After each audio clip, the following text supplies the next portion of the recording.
Heidi ho, my peeps. I'm thrilled. Why, you might ask? Take a good look at my teeth. All right, these aren't even my actual crowns that are going to be, this is just the thing they stick in your mouth so that people don't see your vampire teeth that have been filed down to these little nubs. So anyway, I'm just thrilled. I so wanted to feel good about my revitalized teeth, and I do. I feel thankful. I feel grateful that I was able to actually pull this off. Let me show you what she's going to do. So these are canine teeth here and here. You can see mine they're different colors, and it's just kind of weird. But again, this is just the temporary. I want them to be just a little longer than they are, and pointy, a little more pointy. Not like vampire fangs, but just a little bit more. And I think everything else is looking pretty good. I think she did a pretty darn good job of making this piece of acrylic look relatively okay. So you're going to see me doing a lot of smiling while I talk to you. So tonight's little video is about a cat bed. I've just, as you guys know, we've pretty much decided we're going to hold on to the kittens. They are going to be a community project between Grant and Gracie and I, and Nick when he's home. And so tonight, well, let me back up. I got them an actual cat box with a little thing I can scoop. They spend a fairly big portion of time all evening through the night, and then in the morning until around 9:30 or so in a very large dog kennel that we keep on the front porch. And they can, play and jump around in there. They're not confined. And then I let them outside while we're home during the day. But you have to keep a real good eye on them because they are beginning to venture down off the porch and go into the yard and stuff. So we're keeping an eye on them. We're in that transitional stage where, let me see if I can rest my elbow while I talk to you. That transitional stage where the indoor cat that we have now, Otter, she is getting used to having the kittens around. And so we'll bring them in and we'll play with them and we'll let them wander a little bit, and Otter will get scared and she'll hiss and she'll run. But, we're transitioning. But I think it's all going to work out just fine. Oh, I've also decided to screen in my front porch. It's open now. I don't have any, doors going into it or anything like that. But I'm going to go ahead and screen all the window areas and build a screen door so that they can have kind of sort of a catio kind of thing. They can go out where there's fresh air and they can hang around on the porch. And, that's about the best I'm going to be able to do because this area is just lousy with predators. We have bobcats and we have coyotes and we have hawks and eagles and, you name it, it's creeping, crawling, jumping, or flying around looking for something yummy to eat like a little kitten. So I can't do that thing where people let their animals out during the day and then they come back in. That's not going to work. So I am going to glam up their dog kennel by making a cat bed out of this sweater, which is a thermal sweater. Let me show you. So it's just a long sleeved thermal sweater that was in a box of clothes that my son gave me. And it is, what size is it? I think the size has been pulled off of it. I'm not sure what size it is, but it looks like it might be maybe a large, maybe an extra large. I'm not sure. It would be a tight fit on me now. So I've decided to sacrifice it to the the kittens. So let me show you how you turn a sweater into a cat bed. Okay, so I've laid this out so I can kind of show you. Basically, what you do, first of all, you have to sew the neck closed.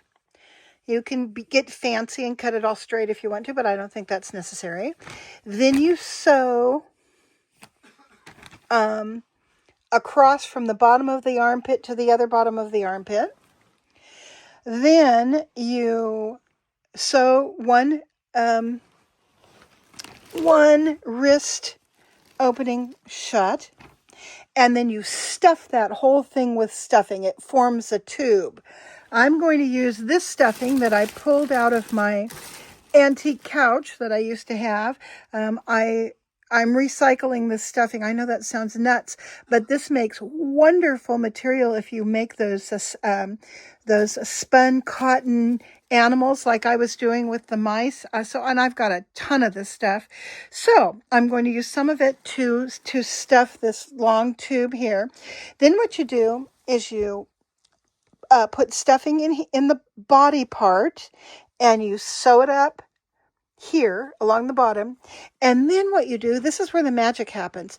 This tube that you've previously stuffed, you bring the pieces around and you sew them in this area, and then you sew all of this extra around here to the bottom of this tube, and it forms an adorable cat bed. So I'm going to go ahead and do part of this. So this little tube thing is stuffed. I didn't go all the way to the ends because it would have made the circle that's going to go around this pillow part, would have made it much too long. So I cut off this much from this end, and I just left what was here, because what I'm going to do is I'm going to take this, curve this around. I'm going to shove this whole thing up inside here so it closes up the tube, and then I'm going to sew this to that. All right, so I have sewn my little tube closed by shoving the extra that was from this sleeve into here. So now I've got this little round donut, so to speak, still connected to the body. Now what you do is you fold the whole thing over, and let's see if I can get it situated so you can really see it. Okay. All right, so you fold it over like so. And then the way I'm going to do this is I'm going to turn the whole work upside down, and I'm going to sew this section to this from the back. Then I'm going to trim all the excess. But before I do that, I'm going to go ahead and shove some stuffing in here so this inside part will be stuffed and warm and cozy. Then I'll finish sewing around, and I'll go ahead and trim it. And I'll show you what it looks like when I'm done. This thing's getting more down and dirty by the second. Instead of doing all that elaborate sewing and trimming, I just turned it upside down, shoved some stuffing in there, and then I'm just turning all of this extra fabric to the inside. And now all I'm going to have to do is kind of sew this up just with random stitching. I mean, it doesn't even have to be pretty. And then this section over here that needs to be attached, I'll just sew that to this back side. We'll flip it all inside out and take a look at the mess I've made. And there it is, my lumpy mess of a pet bed. And if I were a little cat or two, I'd enjoy hopping in this thing and kind of get myself all down into some of these little pocket areas and just be warm and cozy and comfortable.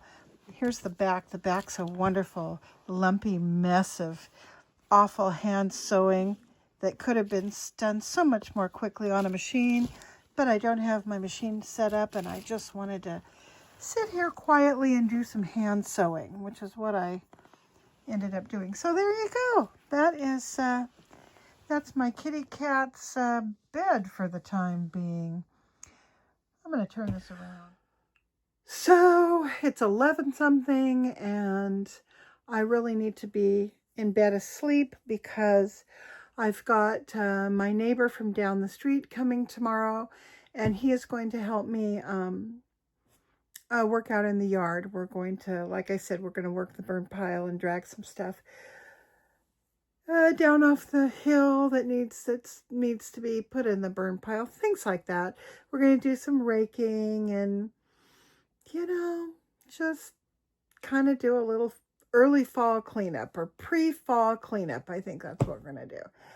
And so, okay, so this is an aside. Oh, I woke her up. Oh God, that's the little girl kitty. She was eating food out of her bowl, and then all of a sudden she fell asleep.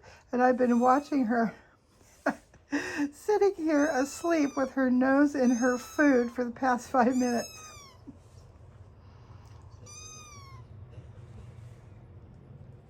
What are you whining about, kitty? You're just a whining kitty. Yes, you are. Oh my God, these two crack me up. It's time for me to say goodnight, and I will talk to you guys later. Bye-bye.